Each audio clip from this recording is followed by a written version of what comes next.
lovelies, welcome back to my channel. Thank you so much for being here and watching today's video. I hope you're all good and having a lovely start to your February. I feel like spring is finally on the way. I've started dressing in so many different colours again, and yeah, I'm just adding some spring touches to my wardrobe, and I'm really excited to share some more spring videos with you all over the next couple of weeks. But in today's video, I thought I would do a sit down video where I chat all things lighting, editing, how I take my pictures at home, any tips and tricks that I have, and also how I edit all my pictures and all my videos as well. So without further ado, I thought let's start with lighting. So at home lighting, I feel like especially at the moment it can be so challenging to shoot at home, especially with like the gloomy days we're having, and I use two different lights. I'm going to leave like a little video here on the side so you can kind of see the lights up close and personal and that kind of thing. But I use this ring light that I think I've had it for a few years now. It's from Amazon, so I'm going to leave like all links down below, and this one is the best one that I've had. I actually ordered one in September last year and it arrived and it was literally like this big, and I thought it was going to be huge like this one. But yeah, this is the best one that I've found and have had for like 2 years, and they still do it, so I'll link that down below. It comes with the white tinted like shielded bits around the ring light that you can kind of like pop off, or you can put the orange tinted one, so it really depends kind of what shooting you're going for, but the white tinted ones are the best like for at home shooting, I find, just for like bright white light like I've got going on here. And then I also use my Lumi SAD light. So this actually I just have because it's something that I have on in winter in the mornings, and I just actually had just started using it for my shoots because it was just another light in my room that I was like, I need another light, it's too dark in here. So I use that, and then I just literally turn on all the lights that I can in my room on at the same time to the fullest brightness. And then another aspect that really helps with at-home shooting for me, and I think is available for anyone that has an iPhone 11 Pro upwards, so any of the new ones. So I'm going to leave a little video on the screen here to also show you another aspect that really helps with the lighting if you have like an 11 Pro upwards phone wise. I believe it's with all the new editions, but it just came with my 11 Pro Max, and I noticed it when I was shooting by accident one day, and it's a game changer for shooting and sorting the lighting out. So it's just a video of me standing in the mirror here, and as you can see I've got the video setting on, and if you swipe up you have a little plus sign, and this allows you to basically bring that brightness up and down to whatever you need to kind of brighten the image as you're taking it. So it works with the video and it works with the photo settings, and as you can see, like when I bring it all the way down it's completely dark, but then I usually have it around 1.0 or 1.3, and I find that this just really brightens the image. And as you can see with the photos, again I've got it on about 1, and this just kind of brightens up the whole of my room from like the normal kind of lighting that it is usually on an iPhone. And you can do this when you're shooting out and about as well, although I find with like outdoor shooting, when I use this setting, depending on like the shadows or if the sun goes behind a cloud, it's usually not a great idea to use it when you're out. I found that it just means that every photo is in like different exposure and different contrast, and it's such a pain to edit when it's like that. But yeah, that is one of the aspects on the actual iPhone that just works wonders to shooting. And another thing that really helps with the brightening of my images and shooting at home is actually just what I edit on. So I edit all my pictures, all my videos, minus YouTube videos, on the Tezza app, and this is just to add my vintage filter that I've used probably for the last, I want to say, 1.5 years now, and they do lots of different like filters to choose from. So what I'm going to do is I'm just going to screen record me editing a outdoor shot and an indoor shot, so you can kind of see what I do, and I'll talk you through how I do it. So starting with the mirror shots that I just took, I'm going to edit I'm going to do this outfit here because it's quite a neutral one, so usually quite a lot easier to edit. But I have filters already created with the vintage filters. So as you can see, there's so many different filters to choose from, loads and loads and loads, and you can bring these down so you can choose the like exposure and extent of the filter that you use. So I just use vintage, which is the third like filter in or second filter in, and when you click on the filter you have it up to 50. So I'm going to bring this filter down. I usually have it on around 19 for my mirror shots, and then I press yes, and then you've got at the bottom those little movie arrows. Don't know if that's the best way to describe it, but along here you have all the settings of exposure, contrast, shadows, highlights, everything like that. And I put my shadows up just slightly, actually, not too much, when I'm shooting in my room, because I find this brightens up the background of your imagery. So this really works for my bedroom, kind of the way it's quite bright at the back, but usually I'm more lit up than the back of my images. So I'm then going to bring the highlights down slightly, and this just adds and makes sure that the colours within my image aren't lost too much when I've used the shadows. And that is pretty much, unless I'm going to add like a tiny bit of brightness just to brighten the image, that is pretty much it for my mirror ways to wear, and actually most of my imagery. But for mirror ways to wear, that is pretty much what I use. And you can copy and paste. So on the bottom here you've got copy edit, and then you can literally just paste that on any picture within the Tez app. So if you have multiple images that you've taken at home and you want to just copy and paste it super quick, once you've like nailed that image and nailed that edit, then you can just do so, which is why I really love this app. And then I'm going to edit a little outdoor photo that I had to do for a brand today. So we'll go for this one. So the lighting in this, I felt like it was very, very gloomy today, and I kind of was a bit like, oh, the image is going to be really like dark and too blue.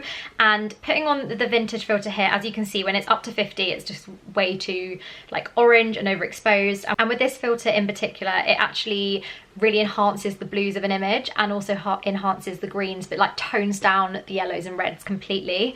And so what I do is, like I did with the mirror imagery, I'm just putting up the shadows quite a lot to brighten the image. I actually put them up to 36, and then I'm going to put up the brightness to around 3. I always find it's just about playing around with the filters and finding what works for you, but this is literally just been a game changer for me because this is all I do on all my images.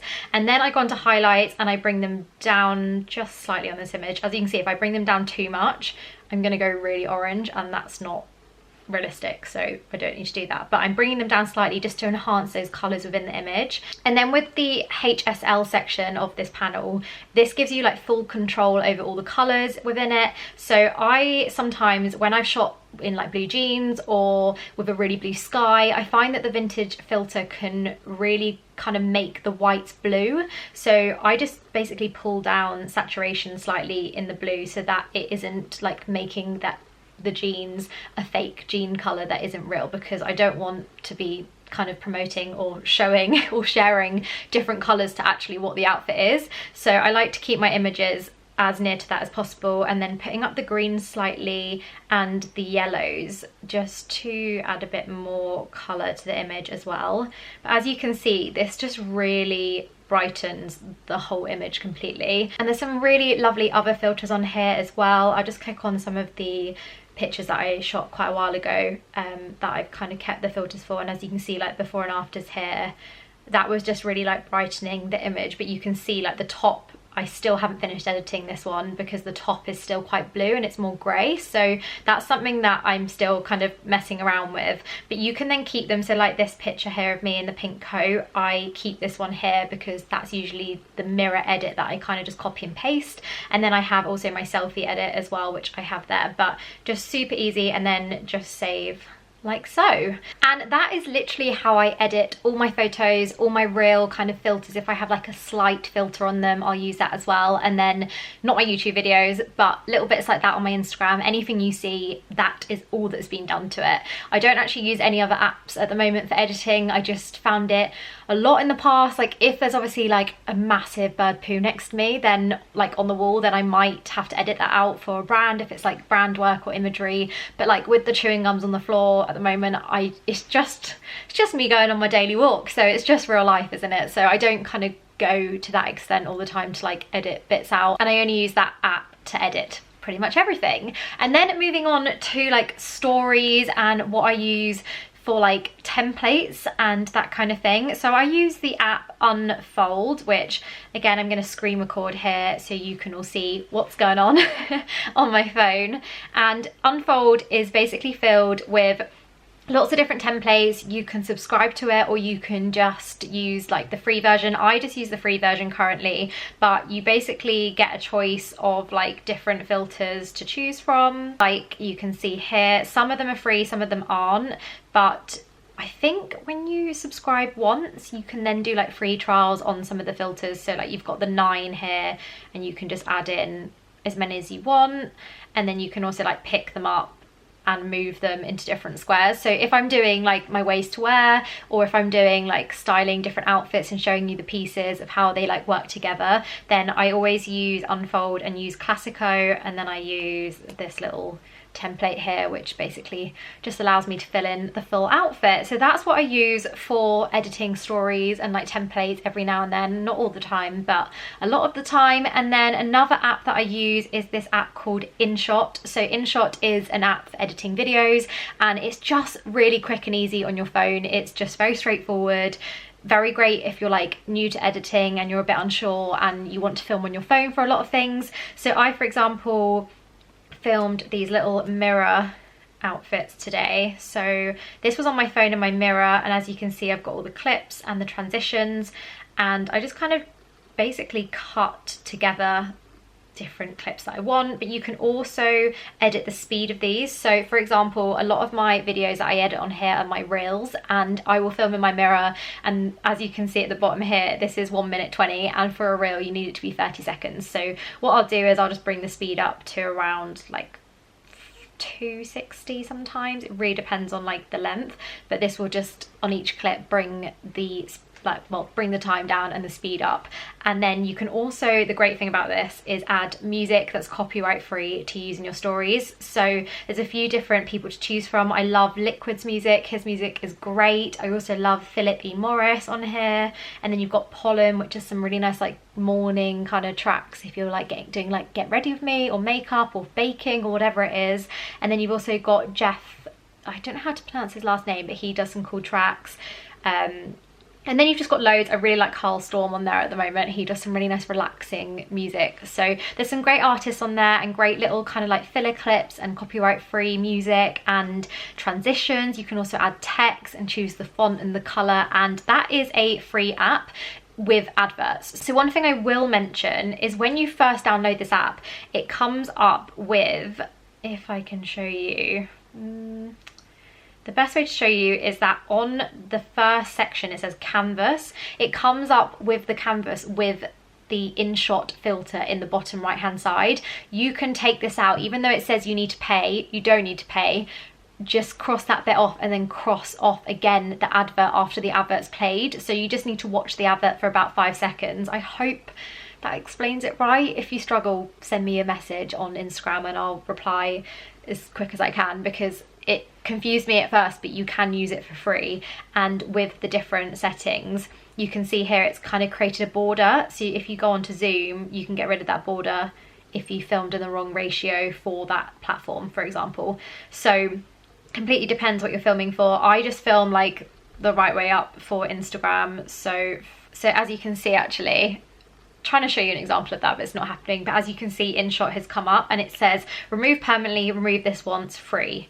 You can remove this once free every single time you use this app. I don't know whether I've got a glitch and it just works for me, but yeah, I've checked if I'm paying and I'm not, and for some reason that works for me. But it's a really great app. I really recommend that one as well for like quick and easy editing from videos on your phone. If you like putting little montages together and that kind of thing, then it is a great one to have on there as well. And that is pretty much everything that I do in terms of like lighting at home, editing. I'm trying to think if I'm missing anything. Shooting wise, just in case, I'll add this in at the end. I use the Canon G7X camera for like vlogging and my YouTube videos. Everything is filmed on this guy who I've had for a very long time, who if you watch past videos you will know doesn't stay in focus for a lot of my videos. It's such a pain. I really, well, I was meant to have a new camera delivered over Christmas and it was cancelled because it went out of stock. So I really need to actually just order it again and find, I kind of want to find another one to try out, but it's the best of the best that I've found, and the like screen just kind of flips up like that so you can see what you're doing if you need to as well. And also editing wise, YouTube video, just like trying to remember off the top of my head, but I use Premiere Pro, which is an Adobe software, and I just have the creative software for it. So I have Photoshop and like Media Encoder and all that kind of stuff, and Premiere Pro, and it's just because I learned that at uni. So it really depends how you find like working on editing on your computer and whether you find it quite straightforward. I feel like every like software like iMovie, Premiere Pro, Final Cut, they're straightforward when you know how to use them. And I remember first looking at Premiere Pro and being like, this is in another language.